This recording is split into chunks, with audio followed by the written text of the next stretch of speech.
ଆସନ୍ତା 24 ଘଣ୍ଟା ମଧ୍ୟରେ ରାଜ୍ୟରେ 14 ଜିଲ୍ଲାରେ ଘଡ଼ଘଡ଼ି ସହ ବର୍ଷା ହେବାର ସମ୍ଭାବନା ରହିଛି।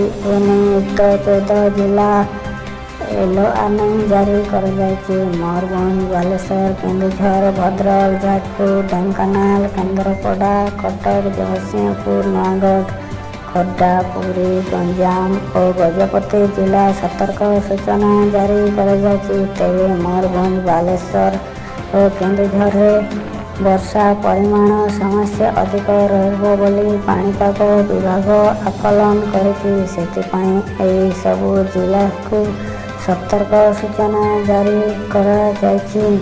ଆଞ୍ଚଳିକ ପାଣିପାଗ ବିଜ୍ଞାନ କେନ୍ଦ୍ର ବଜ୍ରପାତରୁ ରକ୍ଷା ପାଇବା ପାଇଁ ଲୋକଙ୍କୁ ଏହି ସମୟରେ ଘରୁ ନ ବାହାରିବା ସହ ବାହାରେ ଥିବା ଲୋକଙ୍କୁ ନିରାପଦ ସ୍ଥାନକୁ ଯିବାକୁ ପରାମର୍ଶ ଦିଆଯାଇଛି।